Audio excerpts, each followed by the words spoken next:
안녕하세요. 안녕하십니까. 네. 자, 일단 네. 미국 시장 아까 우리 장시영 차장하고도 얘기했는데요. 일단 시장이 또 이게 망했나 보다 하는데 또 기대감을 또 주고 네. 미국 시장도 참 힘들어요.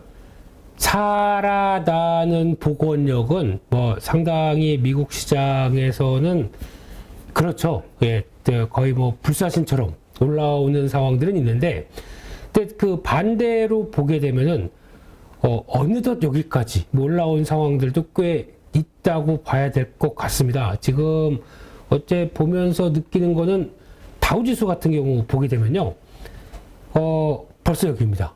그러니까 즉 바닥 만들어 놓고 여기까지 올라온 상황들이 돼 있고, 조금 더 길게 보게 되면 상당히 많이 복원했죠. 아, 그러네. 네. 그러니까 지금 다우 기준으로 보게 되면 솔직히 올해 이번에 고가 대비해서 많이는 밀렸지만은, 그러니까 돌아오는 속도 보면 셉니다. 근데 이게 다우지수에 구성된 종목들 30개를 봤었을 때 약간 좀 우리 생활에 없어서는 안 될 것들이 더 많죠. 코카콜라, 맥도날드는 거의 올라오는 게 수직으로 올라오더라고요. 저점에서요. 그러니까 그런 것들을 봤을 때 또 하나 이런 구성 항목을 봤을 때 우리 삶과 관련된 쪽이 많다 보니까 어떤 인플레이션이 온다고 하더라도 쓰겠다는 입장 쪽에서의 변화가 이렇게 나오고 있는데, 그럼 그대로 보게 되면은 반대로 나스닥은 아직 여기입니다. 그러다 보니까 그 차이가 좀 있는 거죠. 그래서 일단 나스닥은 잘 지키고는 있다라고 볼 수 있습니다. 지금 중요 지지권 쪽에서. 하지만 잘 지지하는 것과 돌리는 것은 차이가 있습니다. 그래서 지금 기준으로 봤었을 때 이번 주말에도 이것저것 살펴보다 보니까 탐욕과 공포 지수에서 그거 많이 보죠. 저희가 공포 그리고 또 탐욕 요 단계 이렇게 되는 것 중에서 지금 몇 단계냐면은 탐욕 단계로 들어가 있습니다. 그리드입니다. 익스트리미 그리드 바로 전입니다. 그 정도까지 들어가 있다는 얘기는 지금 주가에 대해서 뭘 설명할까라는 쪽도, 그러니까 중립 이상이라는 얘기죠. 그런 것도 바라보고, 또 하나 주말에 또 본 것 중에 하나 연준의 QT 자리죠. 그러니까 이거를 다 준비를 했었어야 되는데 저는 민재기 팀장님이 아니라 네, 그래서 요 상황을 보게 되면은 역시나 QT로 인해서 채권은 쭉 보유자산을 매각하고 있는 입장이다 보면은 아무래도 돈은 흡수가 되고 있겠죠.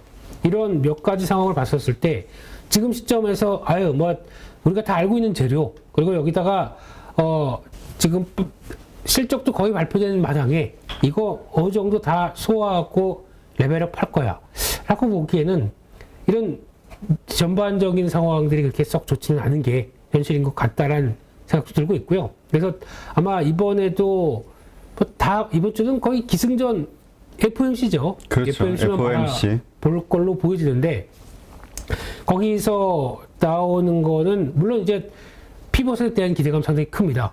그리고 또 지금 기준에서 강화를 시킨다고 하더라도 어차피 내년 1분기나 해서 어느 정도 금리 인상 속도가 줄을 거 아니냐라고는 얘기를 하지만 금리를 인상을 안 하는 게 아닙니다. 인상을 하긴 합니다. 계속.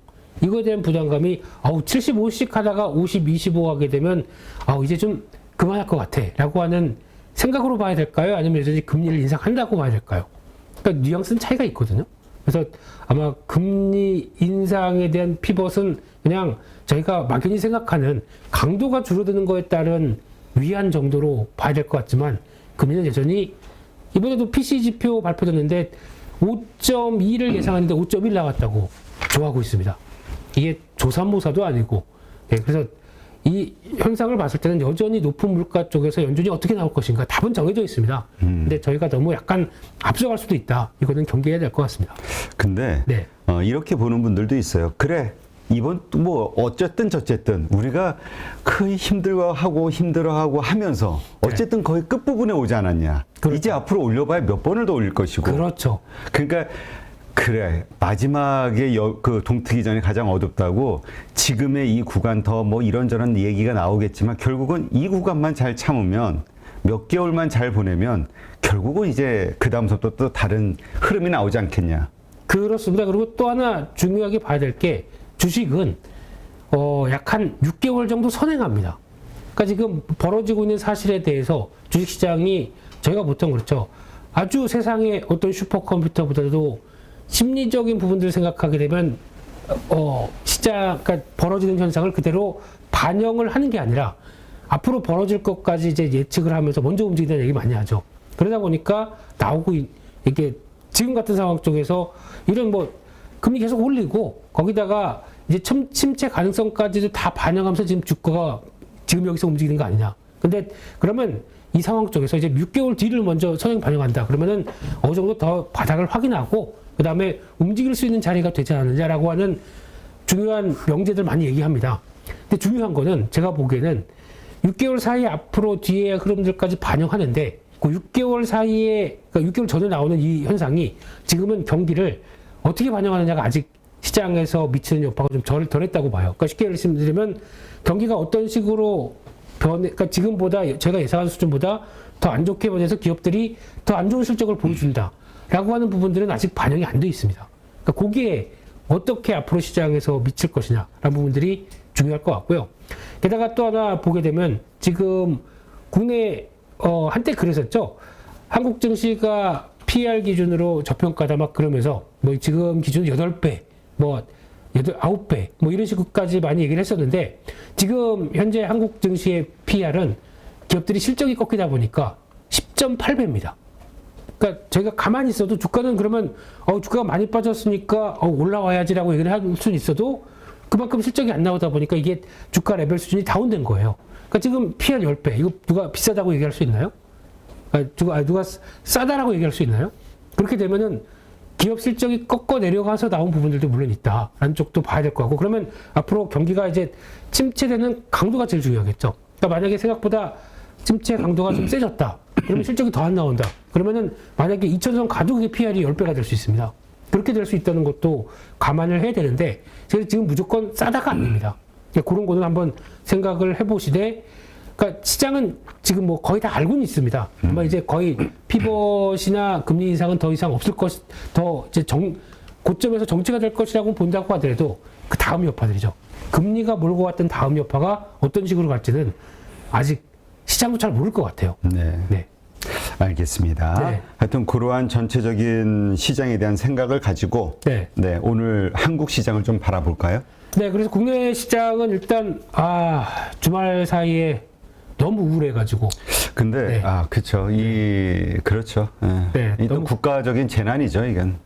너무 가슴이 아파서 그냥 뉴스 도 못 보겠더라고요, 이제는. 정말 가장 아름다운 나이인데 20살. 왜 다들 세월호 때부터 그 젊은 참 어린아이들이 그럴까요? 그래서 참 무겁고 속상하고 그냥 또 부모된 마음으로서 좀 그랬었는데 근데 이제 중요한 거는 그거 같습니다. 그때 시장에 미치는 여파를 고민해 봤을 때는 일단 지금 또 애도 기간이 이번 주까지 계속되고 그러다 보니까 약간 그런 거 있어요. 세월호 때도 가장 먼저 사람들의 충격을 받다 보니까 그 내수 관련된 쪽이 많이 위축이 됐었습니다. 그거는 제가 예. 명확하게 하는 게 그때 제가 그 네. 논현동의 그 베이커리 쪽에 투자를 한 적이 있었는데 네. 그러니까 그때 이제 우리 투자한 기업들이 여러 개가 있었는데 매출이 딱 세월호 사건 터지니까 네. 어떻게 되냐면은 35% 거의 한 40%가 줄더라고. 그러니까 논현동 그 강남 쪽인데도요. 네네. 네. 와, 그 정도라고 하긴 해요. 근데 그게 진짜 그거 깜짝 놀랐어요. 네. 그리고 심리가 그냥 만사다 귀찮아. 그리고 즐겁지가 않은. 그러니까 그쵸. 한쪽에 뭔가 얹힌 것처럼 사람들의 심리가 쫙 그러면서 매출이 30-40%가 쫙 빠지더라고. 그게 오래 갔습니까? 제가 지금 기억을 더듬어 보면은 네. 그때서부터 시작해서 회복이 잘 안 됐어요. 예. 그게 또 어떻게 보면 심리적인 게 되게 중요하지 않습니까? 그럼 이번에도 거의 잠깐 거의 유사하지는 않을 것 같습니다. 그때는 이제 워낙 또 충격적이었고. 그렇죠. 그리고 거기다가 뭐 약간 사건 사고의 책임 소재 막 이런 얘기 나오면서 되게 초동 대처했느냐 맞느냐 그런 차원이 있는데 이번은 약간 그거와는 조금 결이 다를 수는 있겠지만은 하지만 이제 이런 사람들의 충격이 가게 되면 이제 내수 관련된 쪽 그리고 또 아마 리오프닝 관련돼서 여러 가지 이제 행사 리오프닝 쪽을 통해서 이제 하려고 했던 부분들. 맞아요. 그런 모든 행사들이 다 취소돼 가지고. 그렇죠. 그래서 아마 리오프닝 주는 오늘 좀 타격을 받을 것 같습니다. 그리고 네. 그 직장이나 이런 데서도 뭐 회식이 됐든 뭐가 됐든 네. 이런 분이 스스로 다 자제하니까. 그렇죠. 네. 그래서 아마 뭐 주류 쪽이라든가 뭐 이런 쪽도 약간 영향을 받겠다 싶은데 그런 차원에서 그러니까 아마 세월호 때보다는 오래 가지는 않을 것 같지만 근데 지금 내수의 가장 부담되는 요인 중에 하나가 부동산이지 않습니까? 그렇죠. 근데 부동산이 지금 상황 쪽에서 아유 이게 거의 바닥이고 이제 올라올 것 같아라고 볼 수 없는 지표들이 많이 나오고 있지 않습니까? 그렇기 때문에 아마 내수가 위축되는 강도가 초기에 더 좀 세서 좀 영향을 끼칠 수 있겠다라는 쪽도 바라보시면서 대응을 해야 될 것 같고요. 일단 또 국내 증시는 일단 결론적으로는 지금 딱 봐도 한참 계속 강조드렸던 게 2300선인데요. 이번에 오늘도 이제 미국 시장 올라오더니까 시도는 들어올 것 같습니다. 근데 저는 여전히 안착하고 그 다음에 연준 얘기 나오고 그러면서 또 쭉 올라가는 이런 거를 기대를 할 상황은 아닌 것 같습니다. 그래서 아마 추세를 그러니까 보통 보면은 이 베어릴리 마켓 뭐 데드캣 바운스니 뭐 하면서 약세장에서 주가가 탁 튀어 올라올 때도 보면은 항상 더 갈 것 같은 자리에서 계속 꺾이더라고요. 그러니까 지난번에도 이렇게 추세 쭉 만들어 가다가 이런 데서 왜 꺾이냐? 할 말은 없습니다. 왜 그때 심리가 또 미묘한 거. 그러니까 지금 상황에서도 만약에 달러 약해졌고 금리 떨어지고 하는 부분들을 반영하면서 움직인다고는 하는데 이게 민감하게 또 하루 차이로 또 바뀌어 버리지 않습니까? 그러면 오늘 강했고 내일 또 강한 것처럼 해서 종가 끝났지만은 그 다음날 지표가 또 싹 바뀌어 버린다. 그러면 또 개파락해서 또 밀려 버립니다. 그러니까 이럴 상황도 생각을 하면서 2300 이상에서는 조심하자라고 봐야 될 것 같고요. 또 오늘도 당장은 또 미국 시장 올랐다고 또 막 쫓아가시면 안 될 것 같고요. 근데 또 지금 댓글창 분위기를 보면은 네. 이 심리 네. 그리고 이 사회적 불안감 네. 이런 것 때문에 또 뭐 급락하는 거 아니냐 이런 네. 걱정하시는 분들도 있기는 해요. 오늘 오히려. 그쵸. 시가는 괜찮을 수 있는데 또 아침에 미국 시장 때문에 여파 때문에 올라올 수 있는데 지금 분위기가 전혀 뭐 어떤 추세적으로 자 우리 이제 다 그걸 겪어냈어 가자라고 할 수 있는 분위기가 아니거든요. 그래서 그런 상황이나 그리고 앞서 말씀드렸던 여러 가지 동향들 봤을 때는 여전히 지금 긴축을 끌고 나가는 입장이지 긴축에서 뭔가를 변화하려고 하는 입장은 아니다라고 봐야 될 것 같고요. 그리고 지금 절대 또 그런 얘기 많이 나오는데 이 정도 흐름 보게 되면 앞으로 그러니까 옐런 의장도 그런 표현을 썼었죠. 지금 상황들이 미국은 경기를 충분히 감내할 정도로 고용이 좋다라는 얘기는 이분이 재무장관이 아니라 무슨 아직까지 연준 의장으로 착각하고 계세요. 그쪽에 대한 분위기를 챙겨야 될 게 아니라 지금 그러면 금리를 계속 올려가면서 물가를 떨어뜨리기 위한 여러 가지 공급 관련된 이슈들을 챙기는 게 행정부의 입장인데 옐런 의장은 아직도 좀 자기에 대한 위치를 잘 모르고 계시더라고요. 그래서 그런 것도 생각하게 되면 아직 파악이 좀 덜 돼 있다고 생각 들고 있고 그런 쪽으로 봤을 때 여전히 지금은 계속 올라가는 구간이다라고 생각하지 마시고 혹시나 최근에 좀 이거 뭐 주식 비중 최근에 늘렸다가 조금 뭐 수익 난 거 있고 뭐 그런 거 있는데 좀 관리 좀 해야 되지 않나?라고 생각하게 되면 역시 네, 현금 쪽으로 좀 선회하시는 게 좋다고 생각이 들고 있습니다. 네. 네. 근데 그거는 어떻게 보세요? 일단 네. 지난주 가장 금요일 날 그 이슈가 됐던 것은 외국인들의 반도체주 삼성전자, 하이닉스에 대한 대량 매도. 네.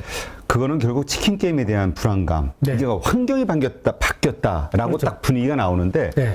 근데 또 일각에서 이제 슬슬 주말에 어떤 얘기는 아니 인위적 감산을 하지 않겠다는 네. 그냥 정치적 그 어떤 수사지 네. 정말로 막 치킨 게임을 하겠다라는 삼성전자의 의지가 표현된 거냐. 그렇죠. 예. 그냥 그 말대로 우리도 줄일게 이건 결국 담합에 대한 그렇죠. 이슈가 불거질 수 있는 그냥 일상적인 건데 네. 이렇게 해놓고 공매도 세력에게 또 당한 거 아니냐. 그럴 수 있습니다. 그럴 수 있는데 정확하게 표현하게 되면은 뭐 그런 치킨 다 같이 우리도 한다라고 할 수 지금 벌써 담합으로 벌금 낸 것만 하더라도 벌써 한 4-5번 될 겁니다. 근데 이게 정확하게는 디램은 할 필요가 없어요. 왜냐면은 지금 사업자 1, 2, 3위가 거의 정해져 있거든요. 그렇기 때문에 디램 쪽은 뭐라고 못하는데 낸드 쪽은 할 것 같습니다. 제가 보기엔. 낸드는 지금 아직까지 사업자가 이게 사업 보면은 삼성전자가 1위지만은 그 2위, 3위 격차가 그렇게 크지도 않거든요. 그리고 또 사업자들이 그 비슷한 기준으로 한 5, 6위까지 주르륵 다 있어요. 이거는 한번 건드리면 건드릴만 하거든요. 그래서 아마 밴드 쪽은 그렇다고 수익성 지금 강력하게 현금 충분히 갖고 있고 그래서 수익성을 끌고 갈 수 있는 쪽은 지금 1, 2, 3위밖에 없어요. 그러니까 이쪽은 재편될 가능성이 높습니다. 그래서 어중간해서 현금 흐름 잘 별로 없는데 나왔던 회사들 밑에 있는 회사들 같은 경우는 이번에 좀 이 업황 쪽에서 당할 수 있겠다. 안쪽에서. 그러면 결국 이번에 또 승자도 이 3사 중심으로 재편이 그럴 것 된다. 같습니다. 예. 나머지 죽고. 네, 그럴 것 같습니다. 그러면 중장기적으로는 또 역시 마찬가지로 가장 최악일 때가 어떤 기회일 수도 있겠네요. 그렇습니다. 그래서 지금은 아마 요 관련된 그러니까 업황이 안 좋다 보니까 나오는 것 빼고 지금 또 하나 영향을 미친 게 지정학적 관련된 부분들이에요. 그러니까 이게 어차피 지금 미국은 예전에 일본 업체들 다 죽이고 자기네가 이제 어느 정도 쓱 하고 자리를 마련하다가 여기서 당한 게 삼성전자한테 당했거든요. 미국도. 그러니까 이제 우리 한숨 돌려보자라고 했는데 뭔가를 하기에는 돈 많이 들고 거기다가 비용도 인건비하고 또 이렇게 보다 보면은 잠깐만 하고 있는 사이에 삼성전자가 확 크고 와가지고 그걸 컨트롤 못한 거거든요. 그러니까 이게 미국 입장 쪽에서는 그러면은 다시 반도체 재건하면서 핵심을 마이크론 테크놀로지로 보려고 하는데 마이크론 테크놀로지는 팹이 대만에 있습니다. 그러다 보니까 이것도 지정학적 리스크가 나오죠. 안 되겠다. 그래서 그쪽에서 제가 하겠습니다. 손든 친구가 있죠. 인텔. 인텔이 이번에 가장 큰 수혜를 받을 수 있는 입장으로 바라보고 있는데 하지만 이제 이거를 다 떠나서 지정학적 부분들은 뭐 어떻게 될지 모르는 거지 않습니까? 또 그렇다고 그렇죠. 뭐 중국이 대만을 어떻게 될지 모르는 상황들인데 여기서 핵심은 중요한 거는 업황과 관련된 부분을 본다. 그러면 아마 업황 안 좋을 때 이런 뭐 여러 가지 얘기 많이 나올 겁니다. 하지만 업황만 돌게 되면은 이런 얘기 또 싹 사라집니다. 그렇기 때문에 지금은 추가로 뭐 SK하이닉스가 더 안 좋네, 뭐가 안 좋네 얘기한다고 하더라도 만약에 가격이 그를 반영해서 미리 내린다. 아까 말씀드렸죠. 주가는 지금 거 모든 거 다 반영한다고 하더라도 6개월 뒤 거 만약에 업황이 살아나는 걸 생각한다라고 하게 되면 만약에 낙폭이 커진다. 또 매수 기회라고 봐야 될 것 같습니다. 네. 네, 알겠습니다. 네. 자, 우리 오늘 투자 어때 주요 일정을 좀 한번 볼까요? 네. 간단하게. 그래서 이번 주는 10월 말 11월 초로 들어갑니다. 그래서 원래 오늘 같은 경우 요거 좀 보자라고 하려고 했는데 그 관광 통계요. 산업활동 동향은 뭐 뻔한 거고요. 관광 통계에서 좀 인바운드 쪽이죠. 그러니까 즉 우리가 나가는 것도 변화가 됐겠지만 들어오는 부분들이 어떻게 됐을까라고 생각하고 있는데 지금 이번 이태원 사태 쪽으로 아직은 그냥 체크만 하자라고 봐야 될 것 같고요. 외국인 관광객이 들어올 때도 좀 위축을 받겠죠. 아무래도 괜히 그런 상황에서 들어가야 돼? 뭐 이런 흐름이 그렇죠. 나오다 보니까. 그리고 잘 모르는 사람들은 네. 일단 위험해 이 인식이 딱 박히니까. 그렇겠죠. 예, 그래서 그건 좀 생각해야 될 것 같고요. 또 오늘 유럽의 CPI 예비치 한번 나오고요. GDP 나옵니다. 다 뭐 그런 지표들이겠죠. 그래서 CPI 또 두 자릿수까지 들어가나 뭐 이런 것 때문에 고민 좀 할 것 같고요. 오늘 또 중국의 제조업, 비제조업 이거는 차이신을 봐야 될 것 같고요.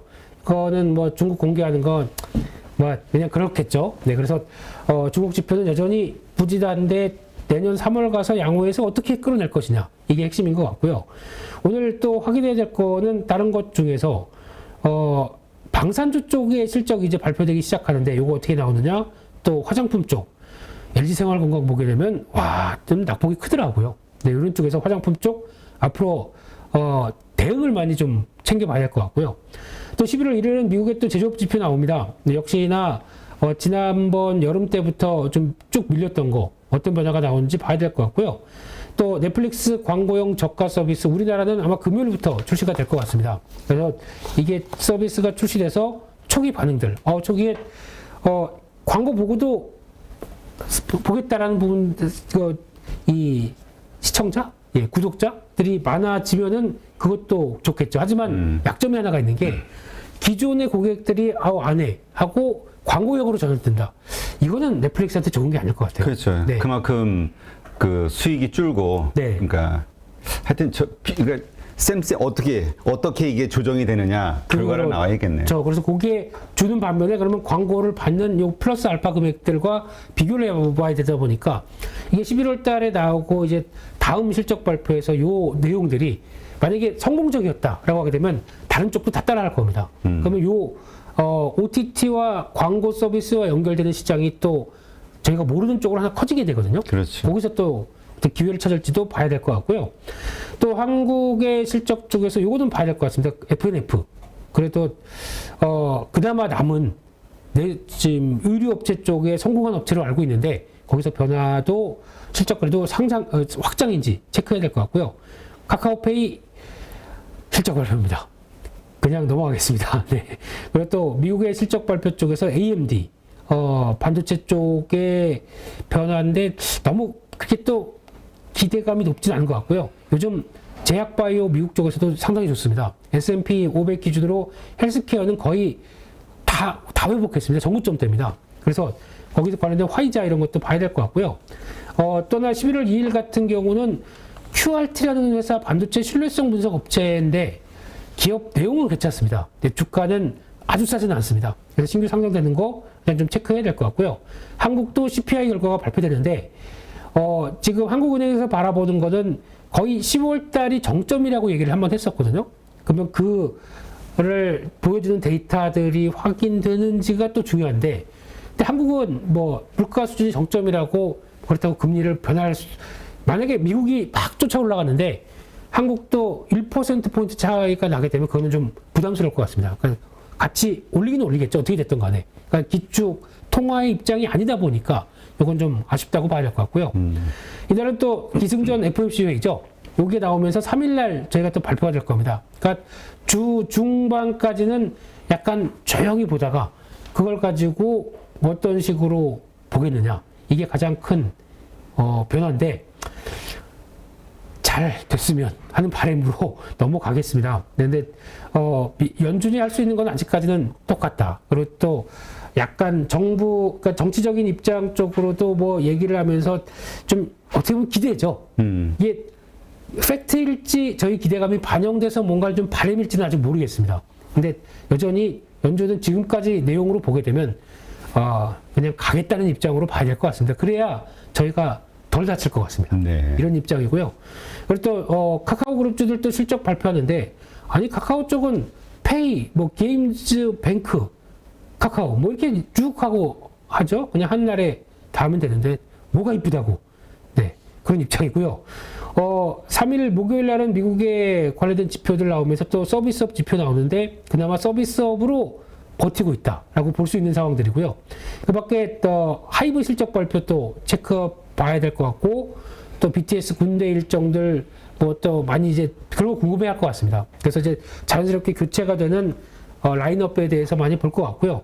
그 밖에 또 뭐 특별히 뭐 대덕전자 뭐 이런 쪽도 체크해야 될 것 같은데 그래도 저희 롯데칠성, KTNG, BGF 리테일 이런 쪽은 약간 인플레이션과 상관없이 또 볼 수 있는 쪽이다 보니까 그래도 상대적인 선방이 나오는지. 근데 요즘 보니까 KTNG는 많이 올라왔더라고요. 많이 올라왔는데 또 싱가포르 사모펀드와의 관계에서 또 이게 지분 취득하다 보니까 약간 미묘한 이런 얘기들도 좀 있습니다. 그런 것도 봐야 될 것 같고 기업들 스타벅스는 잘 되겠죠. 그래서 서비스 쪽이다 보니까요. 네, 그래서 주가 흐름도 뭐 최근에 그렇게 뭐 나쁘지 않으니까. 그러니까 미국의 소비재 쪽은 의외로 그러니까 노동시장 쪽에서 큰 변화 없다고 보니까 그걸 안고 그냥 견조하게 움직입니다. 지금 지금 소비 때문에 지금 인플레이션이 뭐 일어나는 거니까 미국 자체는. 그렇죠. 근데 그렇다고 소비 심리가 확 꺾이지도 않은 게 그만큼 임금도 충분히 받쳐주고 있어라는 생각 때문인지 그래서 네. 그 환율을 바탕으로 네. 우리 방송에 나오는 윤채연 소장님이라고 약간 좀 환율계의 이단아 같은 느낌이 드는 분인데 네. 그분 모자 쓰고 벤거지 모자. 예. 그분은 네. 미국 경제 위기에 대한 이거 자체 이제 다 틀리지 않았냐. 미국은 좋다. 왜? 인플레이션이 올랐지만 그만큼 임금이 올라와 줬기 때문에 상세가 되면서 미국 경기는 좋다. 이렇게 보더라고. 거기 맹점이 하나가 있죠. 미국은입니다. 미국은 네. 미국만. 네. 그럼 그 나왔던 인플레이션 관련된 압박을 다 수출해 버렸어요. 다른 나라로. 그렇지. 그러다 보니까 그거를 미국만 거의 우패했다 보니까 나머지는 다죽 이런 상황으로 바뀌어져 있고요. 지금 일본, 동야 뭐 나중에 시간 되면은 또 그것도 한번 보겠고요. 그 마지막으로 또 이번 주에 고용 동향 보고서까지 다 나옵니다. 그래서 주요한 지표들 다 나오고 있어서 이번 주 거의 지표 나오면은 끝이 좀 아니겠느냐라고 보지만 또 5일, 6일 지나고 다음 주 중반 가게 되면 중간 선거 있죠. 네. 이것까지 또 정치적인 이슈가 또 어떤 변화를 이끌지 이것도 또 봐야 되겠죠. 그러다 보니까 지표와 또 정책 관련된 것들 있다가 중간 선거 관련 내용까지 그거 끝나게 되면 또 바로 CPI 발표합니다. 11월 중반까지도 거의 뭐 정신없이 이렇게 움직일 걸로 보여지고 있는데 여기서 다 긍정적으로 봐서 우리가 다 알고 있어 그래서 긍정적으로 가기에는 아직은 뭐 확인할 게 많다 이렇게 봐야 될 것 같습니다. 네. 알겠습니다. 네. 하여튼 뭐 가장 큰 거는 FOMC인 것 같아요. 결국은. 그렇죠. 그게 뭔가 좀 해결이 돼야 나머지가 그래도 좀 자연스럽게 뭐 풀리려고 하지 않나라고 바라보고 있는데, 네. 이게 FOMC 때마다 보면은 괜히 그냥 뭐 체한 것처럼 이게 좀 꿍하게 바라보는 게 지금 현실인 것 같습니다. 네. 하여튼 뭐 각자 도생의 시대가 온 것 같아요 이제. 각자 도생. 각국 도생이죠. 각 나라들이. 네. 근데 뭐 개인들도 마찬가지 아니에요. 저희도 워낙 그 양극화는 심해졌고, 네. 그러니까 어떤 일을 하느냐에 따라서 이게 완전히 갈라지고 있기 때문에. 이번에도 보니까 양극화라고 할 수 있는 개인들 간의 양극화는 어떤 데서 발생하냐면요. 이번에 금리 인상기에 잘 대처했느냐 못했느냐. 이게 가장 또 주변에 보니까 그래서 마음이 좀 여유가 있는 사람과 진짜 극단적으로 위축된 사람의 차이가 거기서 나오더라고요. 그러니까 저희가 앞으로도 이번에도 마찬가지입니다. 금리가 쭉 가고 앞으로 또 금리가 어떻게 변할 때마다 나의 자산이나 나의 생각이나 재테크를 변하는 마인드가 확 바뀌게 됩니다. 180도로 갔다가 180도로 갈 수 있는 이런 자본주의에 살기 위해선 이럴 수밖에 없겠죠. 이게 아마 앞으로도 숙제 같습니다. 네, 알겠습니다. 네, 이제까지 우리 착즙 김민수 대표님과 함께 했고요. 하여튼 건강 잘 챙기셔야 될 것 같습니다. 환절기이기 때문에. 네. 네, 특히 우리 김민수 대표님 비염이 있으셔서 그때 우리 가족분이 보내주신 약은 잘 드시고 있어요? 매일 한 개씩 먹고 있는데 아침에 상태는 좀 많이 나아져 보이십니까, 제가? 그때부터 좀 난 것 같기도 하고, 네. 아닌 것 같기도 하고, 잘 모르겠네. 내년에는 하긴, 맞아. 좀 낮았나? 저 계속 좀 시끄러웠거든, 밖에서. 기침 소리가. 예. 다음에는 다 정리하고 그 다음에 문으로 들어오겠습니다. 네, 알겠습니다. 네, 김민수 대표님과 함께 했습니다. 고맙습니다. 감사합니다. 누구나 1시간 안에 200개 종목에서 좋은 종목을 고를 수 있는 그런 능력을 배양할 수 있도록 제가 도와드리려고 그렇게 하고 있습니다.